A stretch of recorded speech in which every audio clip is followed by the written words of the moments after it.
दोस्तों नमस्कार। IAS हिंदी के इस प्लेटफॉर्म पर मैं रवि रंजन आप लोगों का स्वागत करता हूं। हम लोग आधुनिक भारत के इतिहास के अंतर्गत यूरोपीय कंपनियों के भारत आगमन के बारे में पढ़ रहे थे, जिसके अंतर्गत हम लोगों ने पुर्तगाली, डच, डेनिश तथा फ्रांसीसियों के भारत में आगमन और उसके एक सीमित क्षेत्र में सिमट जाने की कहानी देख चुके हैं। ठीक है, आज से हम लोग ब्रिटिश कंपनी के बारे में चर्चा करेंगे। ब्रिटिश कंपनी, जिसे हम लोग ईस्ट इंडिया कंपनी के नाम से जानते हैं, यह एक व्यापारिक कंपनी थी। इसके बारे में हम लोग अभी के इस वीडियो में चर्चा करेंगे।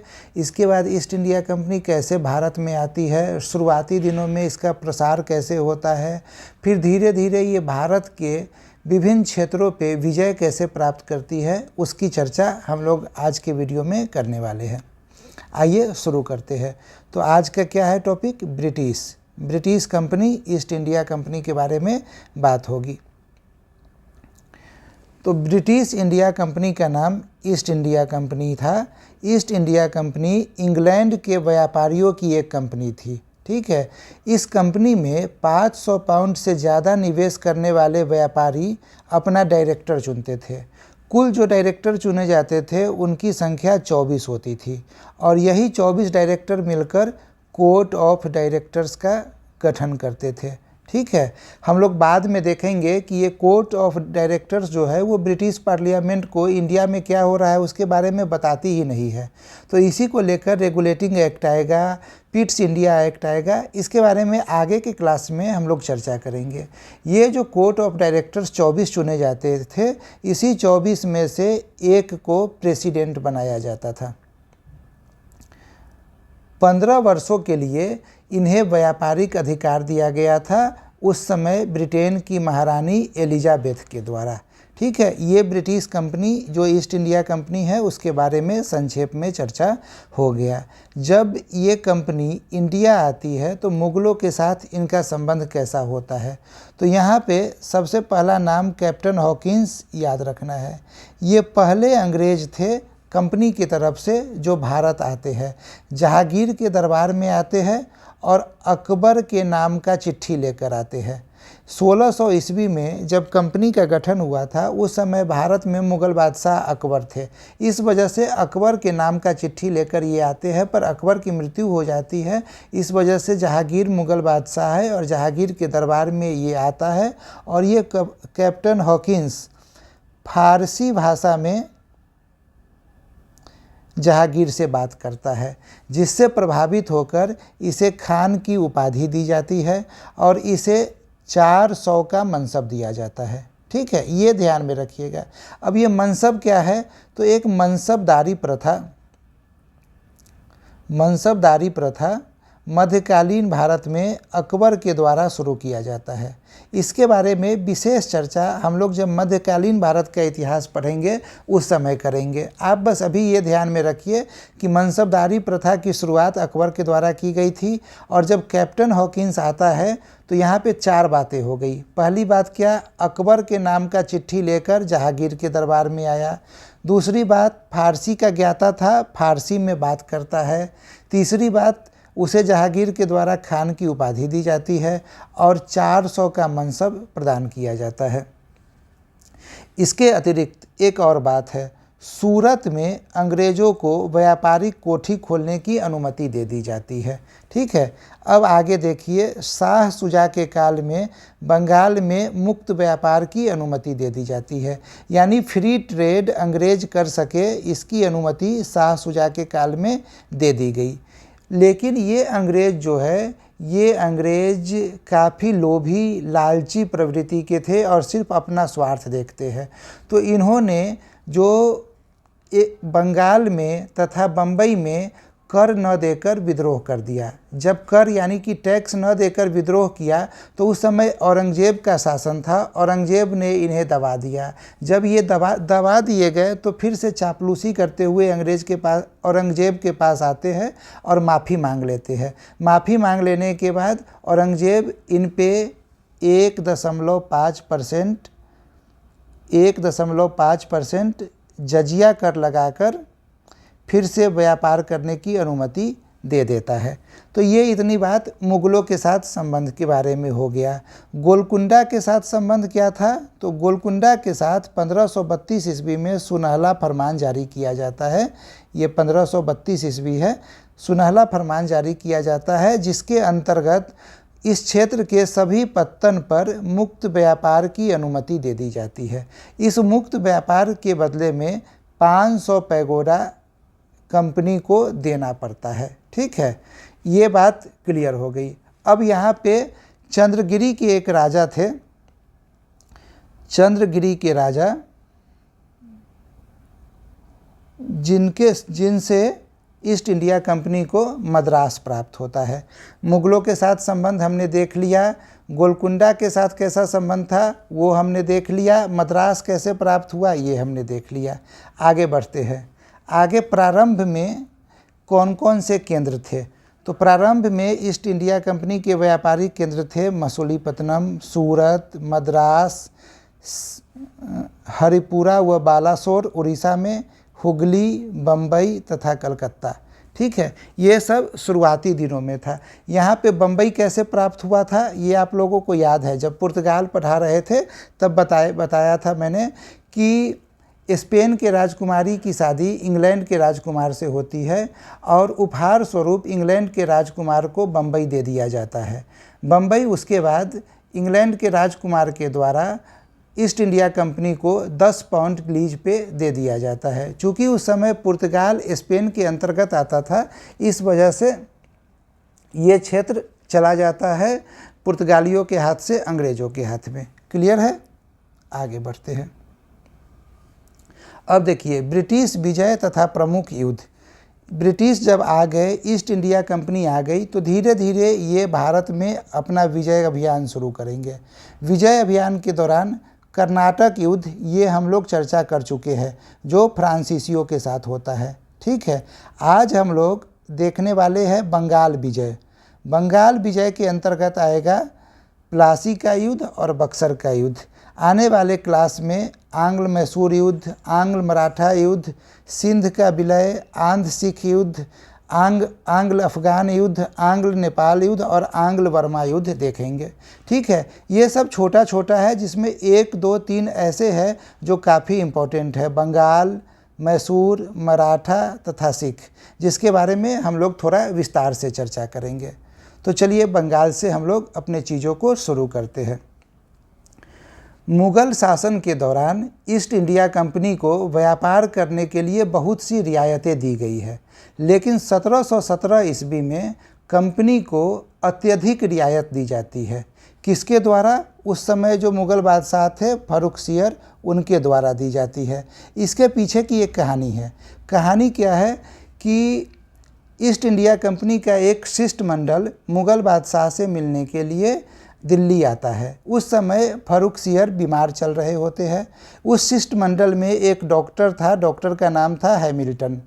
हैमिल्टन इलाज करता है फर्रुखसियर का और उनके इलाज से ये तुरंत ठीक हो जाते हैं। ठीक हो जाने के बाद ये इतने खुश होते हैं कि ये ईस्ट इंडिया कंपनी को ढेर सारी रियायतें देते हैं। ये रियायतें इतनी ज़्यादा है कि 1717 ईस्वी के इस रियायत को मैग्ना कार्टा की संज्ञा दी गई है। मैग्ना कार्टा का क्या मतलब होता है? जब कभी किसी ऐतिहासिक महत्व का कार्य किया जाता है तो उसे मैग्ना कार्टा कहा जाता है। ठीक है, वुड्स डिस्पैच हम लोग देखेंगे, शिक्षा के क्षेत्र में उसे मैग्ना कार्टा की संज्ञा दी गई थी। ठीक है, तो ये रियायतें क्या क्या दी गई? तो रियायत के अंतर्गत बंगाल में कंपनी को मुक्त व्यापार करने की अनुमति दे दी गई। नंबर 1 बात, कंपनी को मुग़लों के टकसाल का प्रयोग करने की अनुमति दे दी गई। टकसाल मतलब वैसे जगह जहाँ पे मुग़ल बादशाह अपना सिक्का निकलवाते थे। ठीक है, जहाँ सिक्का बनता था उस जगह को टकसाल बोलते हैं। इसके अलावा एक सबसे महत्वपूर्ण चीज़ ये दस्तक है, जो अंग्रेज़ों को दे दिया गया। दस्तक क्या था? तो दस्तक एक प्रकार का ट्रेडिंग लाइसेंस था। इसे दिखाने पर चुंगी के अधिकारी ईस्ट इंडिया कंपनी से कर नहीं मांगते थे। लेकिन यहाँ पे एक समस्या थी। समस्या ये थी कि ये दस्तक जो दिया गया था वो बाह्य व्यापार के लिए दिया गया था, एक्सटर्नल ट्रेड के लिए दिया गया था। यानी कि जब भारत से कोई भी माल खरीद कर बंदरगाह के माध्यम से विदेश ले जाकर बेचा जाएगा तो उसके लिए चुंगी कर नहीं लगेगा, इसे दस्तक कहा गया। लेकिन दस्तक का धीरे धीरे दुरुपयोग होने लगा। दुरुपयोग कैसे होने लगा? तो बाह्य व्यापार छोड़ के आंतरिक व्यापार, इंटरनल ट्रेड में भी इसका इस्तेमाल किया जाने लगा। ठीक है, और ये इंटरनल ट्रेड में जो इस्तेमाल होने लगा, कंपनी के अधिकारी इसका इस्तेमाल करने लगे, ये सब बक्सर के युद्ध का तात्कालिक कारण बनता है। ठीक है, तो ये हम आगे देखेंगे कि कैसे तात्कालिक कारण ये बनेगा। अब यहाँ पे एक चीज़ और देखिए, ये अंग्रेज बंगाल में इतना ज़्यादा इंटरेस्टेड क्यों है? सबसे पहले आप लोग ये बताइए, दस्तक आप लोगों को समझ में आया या नहीं? समझ में आया तो ज़रा कमेंट करके यस लिखिए कि हाँ दस्तक समझ में आ गया। ये कभी भी आपके परीक्षा में पूछा जा सकता है।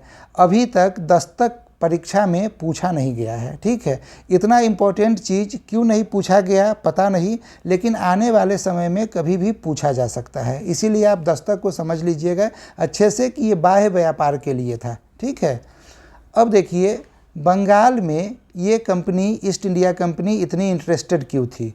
इसके पीछे का रीज़न था कि बंगाल उस समय सर्वाधिक समृद्ध था। नंबर एक बात, एशिया के कुल व्यापार का 60% बंगाल से होता था। पूरा एशिया के व्यापार का 60% अकेले बंगाल से होता था। बंगाल से समुद्री रास्ते से व्यापार करना काफ़ी आसान था। इसके अलावा बंगाल में जनसंख्या काफ़ी अधिक थी। ठीक है, जिसके वजह से यहाँ पे व्यापार करने से माल को खपाना आसान था। इसी वजह से यहाँ पे ईस्ट इंडिया कंपनी काफ़ी इंटरेस्टेड थी। आगे बढ़ते हैं, थोड़ा सा बंगाल के बारे में चर्चा कर लेते हैं। बंगाल के संस्थापक थे मुर्शीद कुली खान। ये राजधानी को ढाका से मुर्शिदाबाद लाते हैं। ठीक है, मुर्शिदाबाद के बाद आगे देखेंगे कि मीर कासिम के द्वारा राजधानी को मुंगेर ले जाया जाता है। इन्हीं के द्वारा किसानों के लिए इजारेदारी प्रथा आरंभ किया गया तथा तकाबी ऋण की व्यवस्था की गई। ये तकाबी ऋण की शुरुआत मध्यकालीन भारत में ही मोहम्मद बिन तुगलक के द्वारा किया जाता है। ठीक है, इनके पुत्र होते हैं अलीवर्दी खान। ठीक है, अलीवर्दी खान सरफराज के साथ गिरिया का युद्ध लड़ते हैं 1740 ईस्वी में। ठीक है, जिस युद्ध में अलीवर्दी खां विजय हो जाते हैं। अलीवर्दी खां के समय को, इसके शासनकाल को भारत का स्वर्ण युग या स्वर्ग कहा जाता है। ठीक है, मतलब बंगाल को उस समय भारत का स्वर्ग कहा जाने लगा जब अलीवर्दी खां शासन कर रहे थे। अब यहाँ से कहानी आगे बढ़ती है कि अलीवर्दी खां का कोई पुत्र नहीं था। अलीवर्दी खां की 3 पुत्री थी। इन 3 पुत्रियों में से एक पुत्री का पुत्र था सिराजुद्दौला। ठीक है, सिराजुद्दौला को अलीवर्दी खां अपना उत्तराधिकारी बनाता है। जैसे ही उत्तराधिकारी बनाता है, 2 अन्य पुत्री जो है वो असहमत हो जाती है, और जैसे ही असहमत होती है, कंपनी, ईस्ट इंडिया कंपनी अपने लिए इसे एक मौका के रूप में देखती है कि अब हम बंगाल में विजय प्राप्त कर सकते हैं। आपको द्वितीय कर्नाटक युद्ध याद होगा, जिस समय कर्नाटक और हैदराबाद में उत्तराधिकार की युद्ध चलती रहती है और डुप्ले एक पक्ष को, चंदा साहब को मदद करता है। क्यों? क्योंकि वो उसे एक अपॉर्चुनिटी के रूप में देख रहा था। सेम चीज़ यहाँ पे अभी अंग्रेज़ों के द्वारा किया जा रहा है कि अंग्रेज़ इसे एक अपॉर्चुनिटी के रूप में देख रहे हैं। इस 2 पुत्री में से एक पुत्री का नाम है घसीटी बेगम। ठीक है, घसीटी बेगम जब विरोध करती है सिराजुद्दौला का, तो ईस्ट इंडिया कंपनी घसीटी बेगम को सपोर्ट करता है। पर सिराजुद्दौला काफ़ी तेज़ तरार और चालाक था और वो घसीटी बेगम को पराजित कर देता है। इसके बाद एक पुत्री की कहानी समाप्त हो गई। एक अन्य पुत्री है, उसके पुत्र का नाम है शौकत जंग। ठीक है, शौकत जंग फिर जैसे ही सिराजुद्दौला के खिलाफ विरोध करता है, ईस्ट इंडिया कंपनी इसे भी समर्थन करती है, लेकिन सिराजुद्दौला इसे पराजित कर देता है। ठीक है। इस तरह से ये जो कंपनी एक मौका देख रही थी, वो मौका की कहानी तो समाप्त हो जाती है। अब काल कोठरी की घटना की बात आती है। इससे पहले थोड़ा सा बैकग्राउंड में एक कहानी समझते हैं। ये वो समय है जब कलकत्ता में ईस्ट इंडिया कंपनी व्यापार कर रही है और चंदर नगर में फ्रांसीसी व्यापार कर रहे हैं। और ये दोनों क्षेत्र जो है, कलकत्ता और चंदर नगर, ये बंगाल के नवाब के अधीन आता है। ठीक है। अब इस समय सुरक्षा का कारण बताकर ईस्ट इंडिया कंपनी कलकत्ता का दुर्गीकरण करना शुरू कर देती है। ठीक है। जैसे ही दुर्गीकरण करना शुरू करती है, बंगाल के नवाब चंदर नगर में फ्रांसीसियों को भी कहते हैं कि भाई तुम भी दुर्गीकरण कर लो। ठीक है। अब यहाँ पे क्या होता है कि जब कलकत्ता में दुर्गीकरण शुरू किया जाता है तो सिराजुद्दौला ने क्या किया कि इस दुर्गीकरण के लिए मना किया सबसे पहले ईस्ट इंडिया कंपनी को। ईस्ट इंडिया कंपनी नहीं मानती है तो इन दुर्ग पर सिराजुद्दौला ने हमला कर दिया और हमला करके बहुत सारे लोगों को एक काल कोठरी में बंद कर दिया।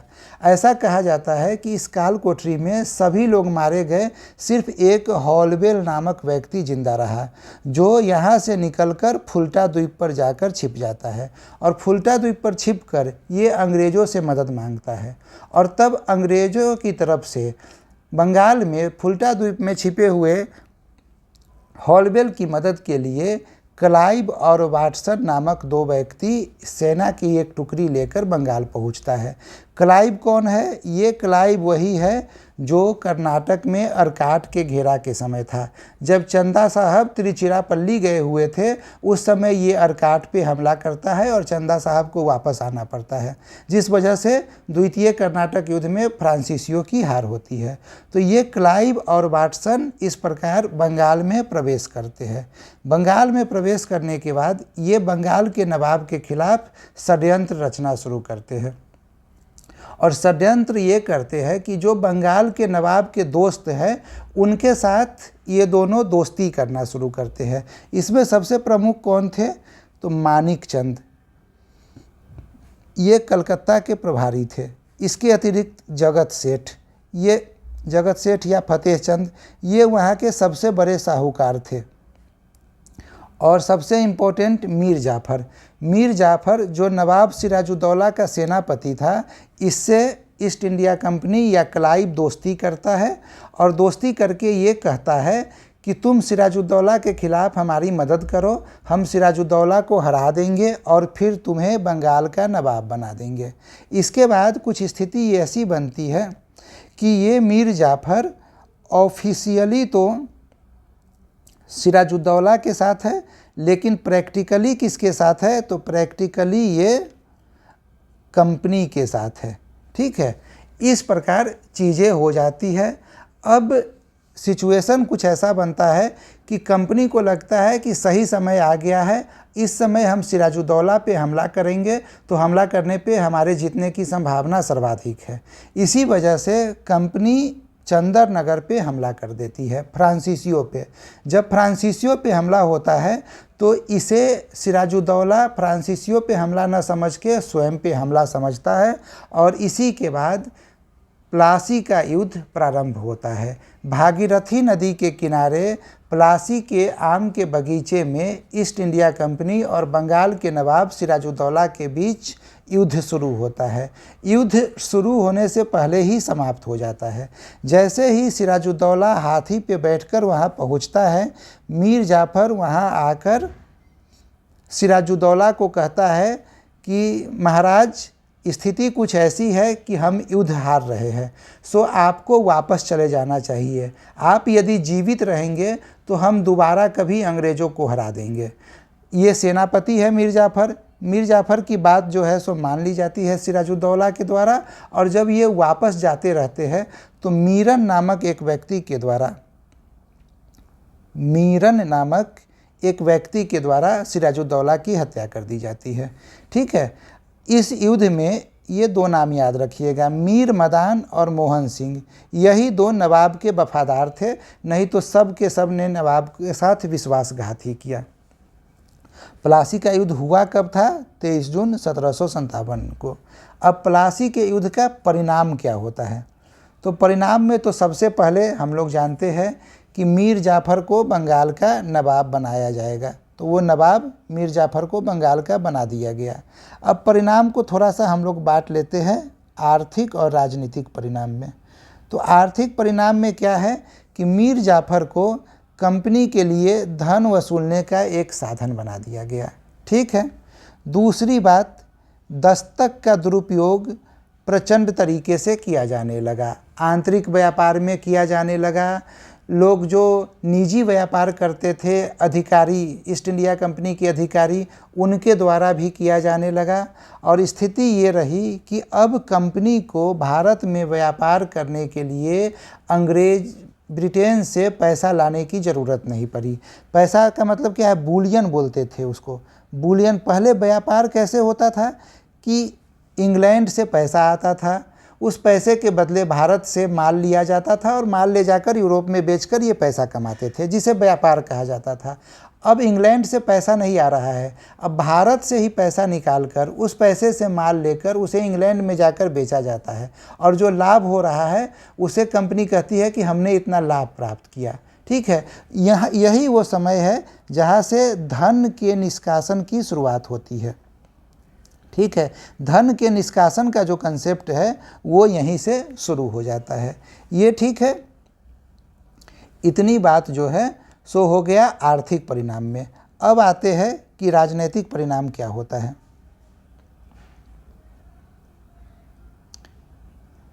ईस्ट इंडिया कंपनी के इस प्रकार के बर्ताव से कुछ ही दिन में मीर जाफ़र ऊब जाता है और मीर जाफ़र तथा कंपनी के बीच टकराव शुरू हो जाता है। तब मीर जाफ़र चाहता है कि कंपनी को बंगाल से निकाल दिया जाए, अंग्रेज़ों को बंगाल से भगा दिया जाए, और इसीलिए वो उस समय बेदरा में जहाँ पे डच थे उनसे अंग्रेज़ों के खिलाफ मदद मांगता है। वो मदद देने के लिए तैयार भी हो जाते हैं और फिर ये युद्ध 1759 ईस्वी में ये युद्ध होता है। मीर जाफ़र की तरफ से डच लड़ते हैं। ठीक है। लेकिन अंग्रेज़ों के द्वारा डच पराजित हो जाते हैं। पराजित होने के बाद डचों का बोरिया बिस्तर एक तरह से समटा जाता है इंडिया से। ठीक है। परिणाम में क्या हुआ? डच पराजित हो गए। मीर जाफ़र को बंगाल के नवाब के पद से हटा दिया गया और मीर कासिम को बंगाल का नवाब बनाया गया। ठीक है। मीर कासिम जब बंगाल का नवाब बनता है तो वो फिर से कंपनी को नगद में पैसा देता है, ढेर सारा। इसके अलावा 3 महत्वपूर्ण स्थान, ये आपके एग्ज़ाम के लिए इम्पोर्टेंट है, वर्धमान, मिदनापुर तथा चटगांव, ये 3 जिला अंग्रेज़ों को व्यापार करने के लिए दे दिया जाता है। ठीक है। मीर कासिम के द्वारा। लेकिन यहाँ पे मीर कासिम और अंग्रेज़ों के बीच में फिर से टकराव होने लगता है। टकराव क्यों होता है? क्योंकि अंग्रेज़ एक पपेट नवाब चाहते हैं, अंग्रेज़ एक कठपुतली नवाब चाहते हैं, जबकि मीर कासिम नवाब की शक्ति को एंजॉय करना चाहता है। तो टकराहट का कारण समझ में आ गया। यही वो रीज़न है जिस वजह से मीर कासिम राजधानी को मुर्शिदाबाद से ले जाकर मुंगेर लेके चला जाता है। ठीक है। मुंगेर में राजधानी चला गया। उसके बाद जैसे ही मुंगेर राजधानी लेकर जाता है, फिर से अंग्रेज़ मीर कासिम को बंगाल के पद से हटाकर, बंगाल के नवाब के पद से हटाकर मीर जाफ़र को बंगाल का नवाब बना देते हैं। मीर कासिम क्या करता है कि भारतीय व्यापारी जो है उनसे भी चुंगी कर हटा देता है। दस्तक का दुरुपयोग हो रहा था, जिसका सबसे ज़्यादा नुकसान भारतीय व्यापारियों को भुगतना पड़ रहा था। तो भारतीय व्यापारियों पे से भी चुंगी कर हटा देता है, जिससे ईस्ट इंडिया कंपनी, अंग्रेज़ क्षुब्ध होते हैं। उन्हें अब मीर कासिम को पता है कि हमारे ऊपर कभी भी हमला हो सकता है, तो अपनी सुरक्षा के लिए वो मुंगेर में एक बंदूक की फैक्ट्री खोलता है। ठीक है। उसके अलावा अवध के नवाब शुजा-उद-दौला, ठीक है, शुजा-उद-दौला तथा मुग़ल बादशाह शाह आलम द्वितीय से मित्रता करता है कि आप मेरी मदद कीजिए अंग्रेज़ों के खिलाफ। ठीक है। तो अंग्रेज़ों के खिलाफ मदद की बात जो होती है तो ये तीनों मिलकर मीर कासिम, शुजा-उद-दौला और शाह आलम द्वितीय, ये तीनों मिलकर 1764 ईस्वी में बंगाल में अंग्रेज़ों के खिलाफ लड़ते हैं। ठीक है, बंगाल में नहीं, बंगाल धोखा से मैंने बोल दिया, बक्सर में लड़ते हैं। ठीक है, और इसे ही बक्सर का युद्ध कहा जाता है। इस युद्ध में कंपनी का नेतृत्व हेक्टर मुनरो करता है। हेक्टर मुनरो कंपनी का नेतृत्व करता है। फाइनली कंपनी विजयी हो जाती है और ये तीनों शक्ति पराजित हो जाती है। जब पराजित होती है तो इनके साथ एक समझौता किया जाता है, संधि, जिसे इलाहाबाद की संधि कहा जाता है। ये इलाहाबाद की संधि क्यों है? बक्सर के युद्ध का प्रभाव है। 1765 ईस्वी में किया जाता है। इस समय बंगाल का नवाब कौन है? नज्म-उद-दौला नवाब है। इसे नवाब क्यों बनाया गया है? क्योंकि मीर जाफ़र 80 वर्ष का बूढ़ा होकर मर जाता है, तो मरने के बाद नज्म-उद-दौला को बंगाल का नवाब बनाया जाता है। यही वो समय है, इलाहाबाद की संधि के द्वारा बंगाल में द्वैध शासन की शुरुआत होती है। ठीक है, द्वैध शासन को दीवानी और फौजदारी में बांट दिया जाता है। दीवानी यानी राजस्व से संबंधित चीज़ें, इसे कंपनी अपने पास रखती है। ठीक है, फौजदारी मतलब शासन करने से संबंधित चीज़ें, ये नवाब को दे दिया जाता है। ठीक है, और नवाब को कहा जाता है कि आपको 53 लाख रुपया दिया जा रहा है बंगाल में शासन करने के लिए। ठीक है, मुग़ल बादशाह को 26 लाख रुपया पेंशन देकर फिक्स कर दिया जाता है कि मुग़ल बादशाह को 26 लाख रुपया पेंशन दिया जाएगा। अवध के नवाब से भी एक समझौता किया जाता है, जिसके अंतर्गत बनारस के क्षेत्र की ज़मींदारी अंग्रेज़ों को मिल जाती है तथा इलाहाबाद से प्राप्त आय मुग़लों को दिया जाएगा, ये कह दिया जाता है।